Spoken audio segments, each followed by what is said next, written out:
Olá, sejam todos muito bem-vindos. Hoje é segunda-feira, dia de nós falarmos de literatura. Meu nome é Antônio Pantiarelli, eu sou professor de literatura e crítica literária e você está no canal Literatura Sem Fronteiras. Se você já é meu ouvinte ou meu espectador, você sabe que nós estamos agora subindo as aulas para o YouTube todas as segundas-feiras. São aulas de 30 minutos, onde nós falamos de um autor, de um romance. Se você está chegando agora e você quiser recuperar as aulas passadas, você pode entrar lá na plataforma youtube.com, digitar o meu nome na área de busca, Antônio Pantiarelli, Pantiarelli com 2 L's e no final. Estão lá todas as aulas, videoaulas que nós já realizamos até agora.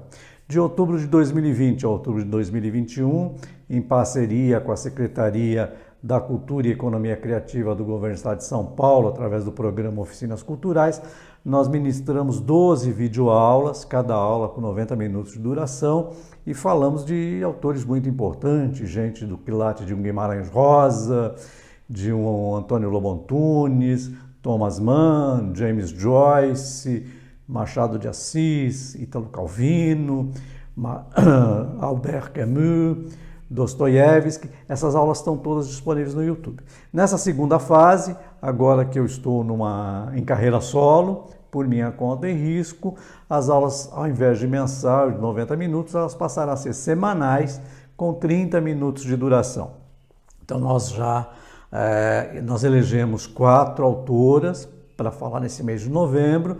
Nós já falamos de Raquel de Queiroz, está lá no YouTube, falamos de Virginia Woolf, e nessa terceira semana de novembro eu escolhi uma autora portuguesa, não muito conhecida no Brasil, mas nem por isso menos importante, uma das maiores autoras portuguesas contemporâneas, cujo nome de batismo era Maria Agostina Ferreira Teixeira Bessa Luiz. Todos os portugueses têm nomes imensos, e ela é conhecida como Agostina Bessa Luiz. Já ouviu falar de Agostina Bessa Luiz? Está ligando o nome à pessoa? Pois é, se você não ouviu ainda, essa é uma ótima oportunidade para você conhecer esse trabalho fenomenal dessa grande escritora, falecida em 2019, mas que teve uma grande produção profícua, escreveu muitos romances, escreveu peças de teatro, escreveu roteiro para cinema, ou guião, como eles dizem na terrinha. Foi parceira de um dos maiores cineastas portugueses de todos os tempos, que foi Manuel de Oliveira. Lembra de Manuel de Oliveira? Um grande cineasta que produziu até os 100 anos de idade, infelizmente também já falecido. E ela teve uma colaboração muito grande com ele, escrevendo os guiões, participando da produção dos filmes, mas ela é sobretudo conhecida pelos grandes romances que ela escreveu, que ela produziu. Uma autora premiada, ganhou o prêmio Camões, ganhou inúmeros prêmios na Europa, mas não é muito conhecida no Brasil, como José Saramago, por exemplo, que é um best-seller. Então é sobre essa autora que eu quero conversar com vocês, que eu quero conversar mais a miúde. Eu escolhi 2 romances para nós discutirmos, para nós falarmos mais detalhadamente. Um é este aqui, A Sibila, um romance que foi publicado em 1954, e depois Adivinhas, de Pedro Inês, da década de 1980. Nós vamos falar um pouquinho mais, mas antes eu gostaria de chamar a sua atenção, se você é novo aqui, e se você gosta de literatura e literatura de qualidade, você aproveite e se inscreva no nosso canal. Tem um botãozinho aí embaixo chamado inscrever-se. Você aperta esse botãozinho, carrega nesse botãozinho, tem uma campana, um sininho que você aciona.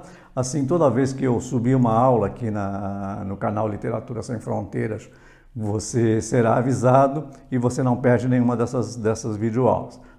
Quiser fazer isso agora, dá um pausezinho, vai lá, se inscreve e volta correndo para a gente falar então de Agostina Bessa Luiz. Tá com tempo? Tá comigo? Vamos lá? Agostina Bessa Luiz, ela nasceu em 15 de outubro de 1922, em Vila Meã, em Amarante, e sempre viveu na região norte de Portugal, aquela região do Douro, né? Ela passou boa parte da infância. O pai dela era proveniente de lavradores de Vila Meã, e aos 12 anos de idade ele imigrou para o Brasil, como era muito comum entre os portugueses da região norte do país, a região mais pobre. Então os mais pobres eram quem sempre migravam para as colônias, ou vinham para o Brasil, ou iam para a África, para Angola, Moçambique, Cabo Verde, né? E o pai de Agostina Bessa Luiz imigrou para o Brasil, acabou fazendo fortuna por aqui, volta para Portugal e foi se dedicar a gerir empresas de espetáculos e de jogos, né? A mãe dela era de origem espanhola, e Agostina Bessa Luiz, desde pequena, apesar de não ser de bom tom naquela época mulheres enveredarem pela escrita, pela literatura, mas ela desde jovem começou a produzir. Ela chegou a escrever um romancezinho na juventude com o pseudônimo de Maria Ordonhez. O livro chamava-se Ídolo de Barro, que depois ela deixou de lado, não chegou a publicá-lo, e depois ela escreve um segundo com esse pseudônimo de Maria Ordonhez, chamado Deuses de Barro, a qual o manuscrito acabou desaparecendo, mas ela conseguiu datilografar o livro naquela época. Não deve ser do seu tempo, mas os livros eram datilografados, esta máquina de escrever, cujo exemplar eu guardo aqui com muito carinho. Nesta época, então, ela se dedica e se encaminha para a literatura. O primeiro romance de Agostina Bessa Luiz, que é o que nós vamos conversar hoje, que é um romance adulto, né, com substância, um romance já da fase adulta dela, é este aqui, A Sibila, que foi publicado em 1953. Em 1953, ela ganhou um prêmio, né, com esse romance, ela ganhou um prêmio muito famoso em Portugal, chamado Delfim Guimarães, e depois ela ganhou o prêmio Eça de Queiroz no ano seguinte. A Sibila, ele é um nome ligado à mitologia grega, né? A Sibila era a mulher de Apolo, e era uma mulher que tinha poderes mediúnicos, né? E Agostina Luiz vai dar esse nome, a Sibila, para este romance e por causa da protagonista. A protagonista principal desse romance, Joaquina, né, cujo apelido é chamado pela família de Quina, é a protagonista, e este é um romance de formação, né? Se você assistiu a nossa aula sobre Raquel de Queiroz, que foi a primeira aula de novembro que eu postei, que está disponível no YouTube, caso você não tenha assistido, você pode recuperar lá. Eu falo que o Memorial de Maria Moura, de Raquel de Queiroz, é um romance de formação. E aí você pode me perguntar, mas professor, o que é um romance de formação? Um romance de formação é aquele que vai contar a vida, a história, o progresso e o crescimento de uma personagem ou de um núcleo de personagens, né? Você vai acompanhar, às vezes, do nascimento até a idade adulta, da juventude até a idade adulta, da idade adulta até a morte, ou seja, ele vai acompanhando no desenrolar da história, no desenrolar da fábula, a vida, o crescimento, os percalços, as angústias, as conquistas de uma personagem. Então, Sibila é um romance de formação. É um romance, nesse exemplar que eu tenho aqui, ele tem 260 páginas, tá? É uma edição portuguesa da Guimarães Editores. Eu não sei se esse livro está em catálogo, mas eu acho que você o encontra em sebos, né? Como eu sempre recomendo aqui nas minhas aulas, livros no Brasil estão muito caros, eu chego a dizer que estão proibitivos, livros novos, Então, se você está em São Paulo, a gente tem um ótimo sebo ali na Praça João Mendes. Se você não está em São Paulo, você pode comprar. Existe um sebo virtual chamado Estante Virtual, que costuma ter bons livros em catálogos e a bom preço. Então, a Sibila, como eu estava dizendo, é um romance de formação. Ela vai contar, então, a história a saga mais pormenorizada, a saga de uma família, através de Joaquina, através de Quina. É uma história de Portugal rural, que se passa na zona rural de Portugal, no século XIX. Ele começa contando a história dos pais, né, dos pais da Quina, a nossa Sibila. Os pais se casam, a mãe é uma mulher clássica de Portugal do século XIX, que vive para os filhos e para o marido, não trabalha fora, evidentemente. O marido se casa, mas continua levando fora de casa a vida de solteiro, continua indo aos copos, continua tendo namoradas fora do casamento, um clássico homem machista português do final do século XIX, e é a mãe, então, de Quina que vai tocar a herdade que eles tinham, né? A herdade é o nome que eles dão para a nossa fazenda, né? Para as terras que eles tinham. As coisas não vão muito bem, dado as extravagâncias do pai de Quina, e a família vai perdendo dinheiro, vão empobrecendo e tal. E Quina, ela tem mais 3 irmãos, uma irmã e mais 2 irmãos. A mãe, fruto de uma cultura machista, também dá uma educação machista para esses filhos. Os homens podem estudar, podem sair, podem se divertir, as mulheres têm que aprender a cozer, lavar e trabalhar e se preparar para o casamento. E Quina é, vamos dizer assim, o patinho feio da família. Né? É aquela que não recebe o carinho da mãe, que não recebe os mimos, que vão todos para a irmã, mas é ela que assume os deveres de casa. Então, Quina, aos 15 anos de idade, ela assume as tarefas do trabalho pesado, o trabalho na horta, o trabalho de cuidar da criação, e eles tentam recuperar as finanças da família. Num determinado momento da história, o pai de Quina morre, ficam as mulheres, né? A mãe e Quina à frente desta herdade, tentando reconstruir, tentando pagar as dívidas que o pai folgazão, o pai gastador lá, deixa de herança, e é Quina quem vai assumir, então, a frente da casa. É Quina que vai assumir este trabalho mais pesado.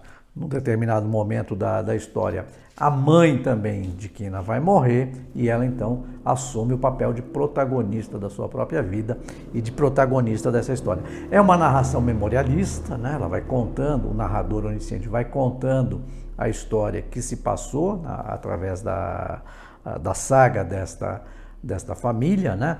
É um realismo, né? Uma história realista, e no desenrolar da história, então, Quina recupera as finanças, começa a obter lucro com a herdade, começa a mostrar que ela tem dom para os negócios prosperam, ela acaba inclusive comprando a parte dos irmãos nessa herdade. Há um episódio em que o irmão de Quina se interessa por uma mulher da alta sociedade do norte do Porto, uma família tradicional, mas a moça rejeita o irmão de Quina, e Quina faz uma premonição, né? Diz para o irmão ele não se preocupar, porque essa moça não vai mais se casar, ela não vai mais arrumar casamento, não vai se casar com ninguém. Que é um fato que acontece. A moça tinha um casamento prometido e esse prometido se recusa a casar com a moça, e essa história se espalha na cidade, e aí então vem o título do livro, a Sibila, né? A mulher de Apolo que tinha dons, né? Que podia prever o futuro. Então, esta mística que se cria, que o povo da aldeia o povo da aldeia propaga sobre Quina ser, além de trabalhadora, além de uma mulher que recupera as finanças da família, recupera a herdade e tal, tem esse dom premonitório de prever o futuro das pessoas, e ela acaba conquistando uma fama, né? A fama de trabalhadora e a fama também de ser uma espécie de pitonisa lá no sítio. Então é esta a história, esse é o desenrolar da história. A história vai nesta toada, até que Quina acaba ficando rica e acaba pode ser uma espécie de líder nesta região. Ela vai acabar se casando, depois, pelo meio da história, ela adota o filho de um empregado da casa. Esse menino era filho de uma prostituta, a prostituta abandona o menino vai morar com o pai na casa de Sibila. Esse menino é um menino que não foi batizado, e isso não sei exatamente porquê, mas as pessoas o chamam de Custódio, e é um menino de maus feitios, que não prima pela inteligência, acaba se envolvendo com bandidos e tal. Então a história vai tomando esses rumos em relação às personagens secundárias da história, e todas elas, então, em determinado momento, interessadas na herança de Quina, né? Na fortuna que Quina amealhou, e todos ficam em volta de Quina, com medo que ela deixasse essa herança para o Custódio, porque nem parente ele era, né? Ele era um agregado da família, era um cara de mau feitio, né? Se envolveu com bandidos, e ele não merecia efetivamente ficar com a herança de Quina. Mas Custódio tem uma particularidade, que é o único que se interessa efetivamente pela herdade. E Quina vai premiá-lo nessa saga, nessa história. Então, a história vai por aí. Eu não vou contar o final, não vou dar nenhum spoiler, mas este é um importante romance de Agostina Bessa Luiz, como eu disse, publicado em 1954, escrito em 53, publicado em 54. É um romance de formação, né?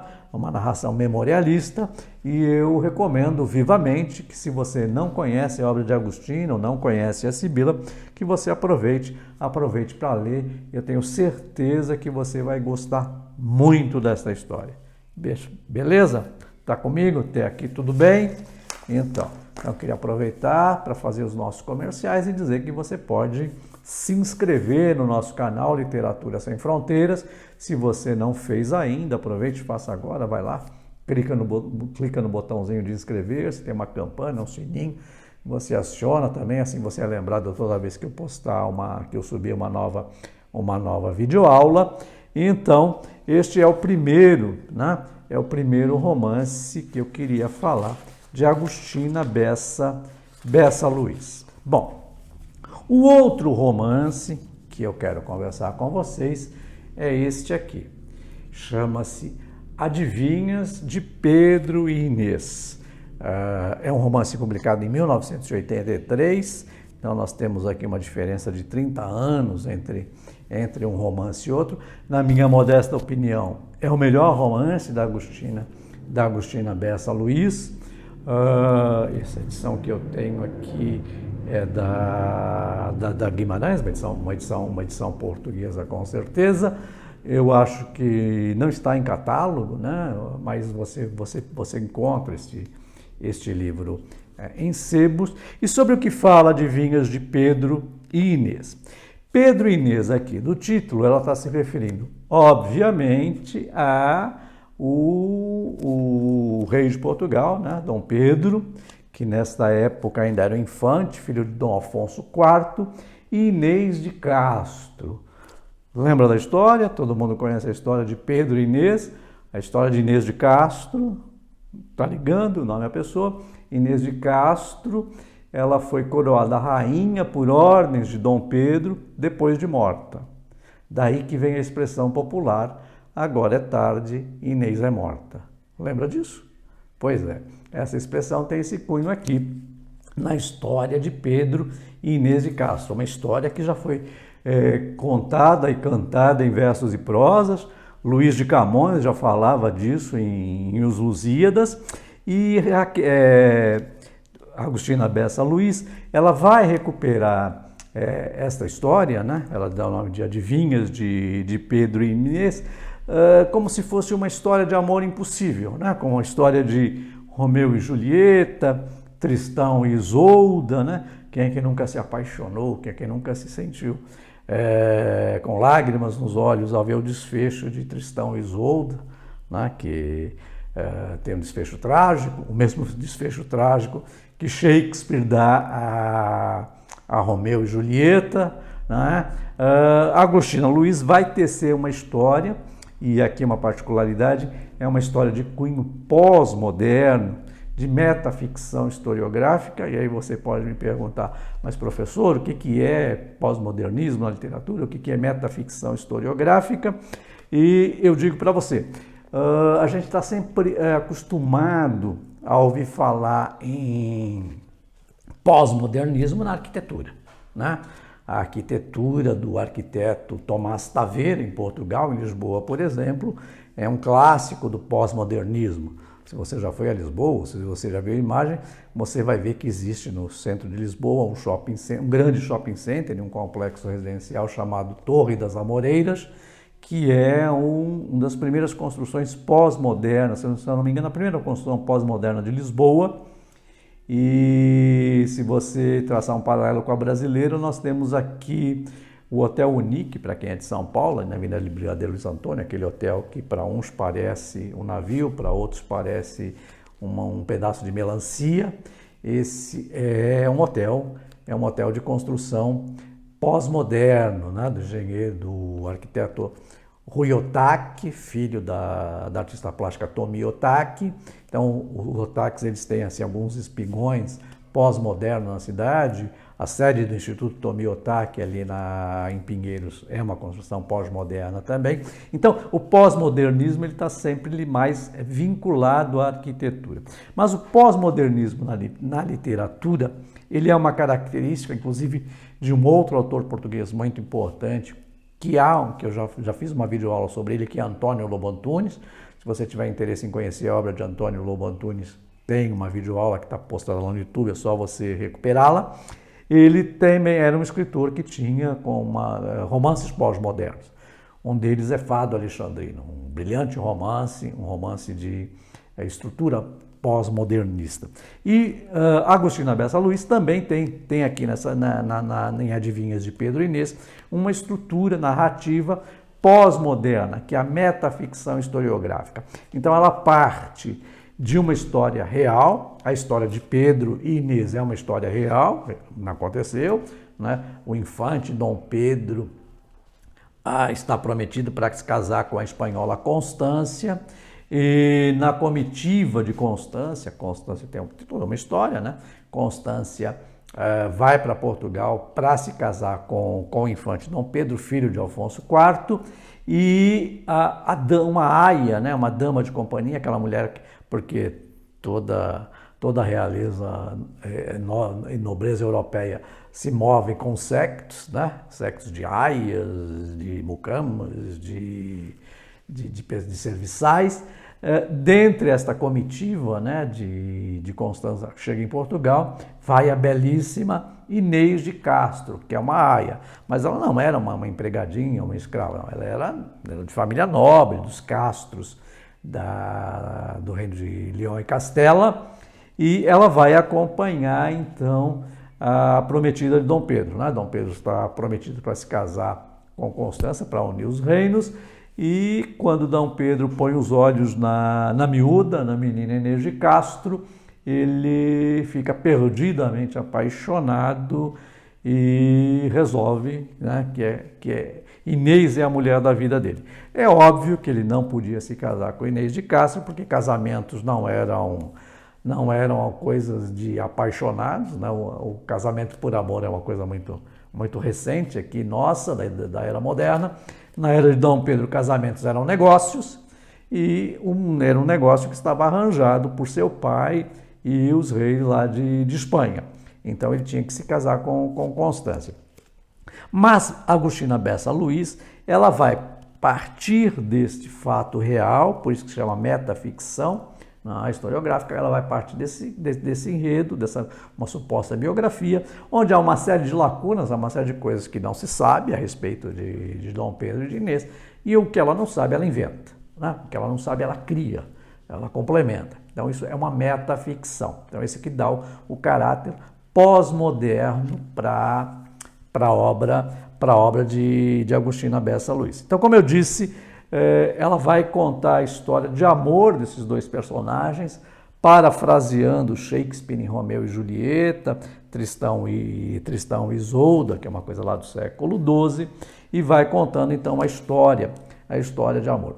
A família começa, né, a família do infante Dom Pedro, que é o primeiro na linha de sucessão, ele é que vai suceder o pai no trono português. A família fica preocupada, porque parece que era uma tradição dos Pedros serem galinhas e namorarem todas as mulheres do reino, mas Pedro casa-se efetivamente com Constança, mas o seu amor é Inês de Castro. A família preocupada resolve que o primeiro filho de Pedro com Constança vai ser batizado por Inês de Castro, porque ao batizar o menino ela se torna da família, né? Ela se torna uma parente da família real portuguesa e, portanto, seria um crime, seria quase que um incesto Dom Pedro se envolver com a madrinha do seu filho, né? Ninguém pode imaginar uma coisa dessa, um absurdo desse. Então é uma medida, vamos dizer assim, profilática que a corte toma para se precaver e afastar Inês de Castro e Dom Pedro. O ardil não dá certo porque o menino, o infantezinho, ele falece e ao falecer, então, os laços familiares são cortados novamente, deixaria de ser incesto se Dom Pedro fosse dormir com Inês de Castro e Dom Pedro não perde tempo.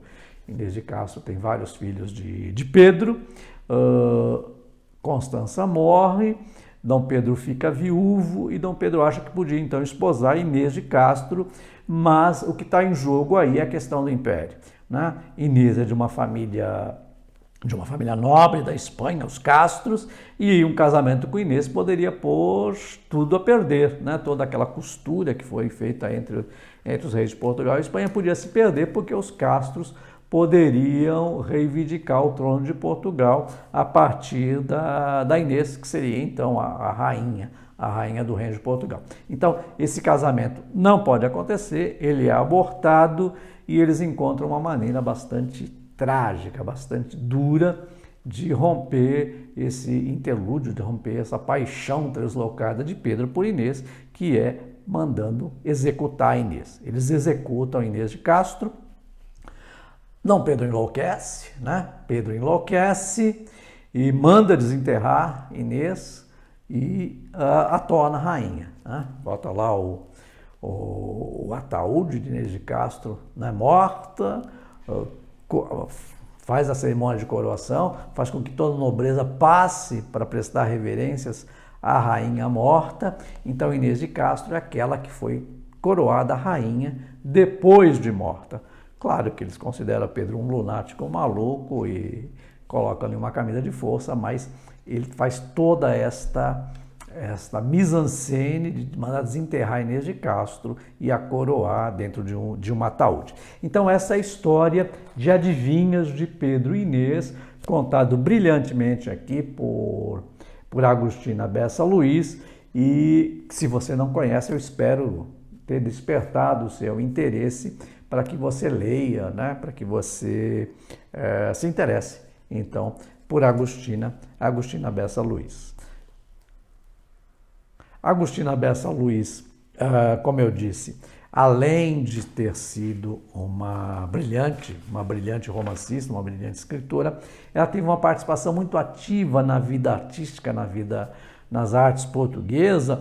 Ela foi diretora do Teatro Dona Maria em Lisboa, escreveu peças de teatro que foram encenadas lá, mas ela, sobretudo, ela tem uma parceria muito importante com Manuel de Oliveira.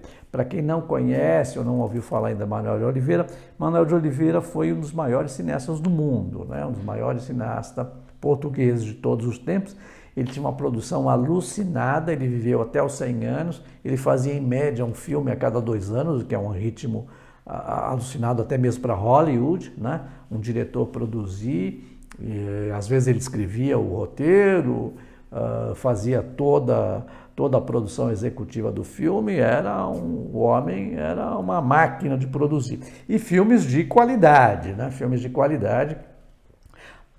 Eu particularmente gosto muito de um filme dele que se chama Non, ou A Vanglória de Mandar. É um filme brilhante, você pode recuperá-lo, acho que aí no canal do YouTube você deve encontrá-lo. E a parceria dele com Agostina Bessa Luiz vai render um belíssimo filme, né? Então, como todas as minhas aulas, eu tento fazer um link aqui entre literatura e cinema. Eu não tenho adaptações literárias, adaptações cinematográficas desses 2 livros que eu falei para vocês, mas tem um roteiro que ela escreveu especificamente sob encomenda do Manuel de Oliveira, que se chama Vale Abraão, de 1991-92, onde ela vai recriar a história de Charles e Emma. Charles e Emma, uma mulher que trai o marido, te lembra algum outro autor? Eu sou alerte, inteligente espectador. Sim, se você está pensando em Madame Bovary, é isso mesmo. Madame Bovary de Flaubert, não é? É um romance que inspirou Manuel de Oliveira e ele pediu então que Agostina Bessa Luiz escrevesse um roteiro, um guião cinematográfico, como eles chamam, recontando a história, né? E ela cria 2 personagens, que é Carlos e Emma. Vale Abraão é uma região do Douro, né? Onde se passa a história, e esse filme ficou conhecido em Portugal como A Bovarinha. Né? Emma é a Bovarinha lusitana. É um excelente trabalho, eu recomendo que você, se você tiver oportunidade, que você o veja, mas sempre com o senão de que os filmes não substituem os livros. Tranquilo? Gostou? Tudo bem até aqui? Então, se você chegou até o final aqui dessa nossa videoaula, eu peço que ao final você vai lá e dê um joinha para a gente continuar esse trabalho. Se você puder divulgar esse canal Literatura Sem Fronteiras, que é um canal carreira solo, né? Eu não tenho apoio de ninguém mais, eu estou trabalhando sozinho aqui, estou filmando aqui da minha casa com um smartphone. Eu tenho um chamado Apoia-se /Antônio Pantiarelli, onde eu preciso de recursos para continuar esse trabalho, né? Eu estou, inclusive, me programando para comprar uma câmera digital melhor, né? Que tenha mais recursos. E eu abri uma espécie de crowdfunding, uma vaquinha nesse Apoia-se. Se você puder e você quiser colaborar comigo, tem aí embaixo o link para esse site. E é uma contribuiçãozinha modesta, variando de 5 a 20 reais, só para eu manter o canal aqui, poder investir nos equipamentos. E a partir dos 20 reais de contribuição, eu estou à disposição para ministrar uma aula particular para a pessoa que fez essa contribuição de 20 pratas ou mais. Uma aula de 45 minutos individual, sobre literatura, sobre redação, português, dependendo do interesse de você, espectador. Então, se você puder, olha o link aí embaixo, chama-se Apoia-se /Antônio Pantiarelli, e faça uma contribuiçãozinha, ainda que modesta, para a gente continuar esse trabalho. Enquanto eu falo com você, vai aparecer aqui o meu endereço eletrônico, professorpantiarelli@gmail.com.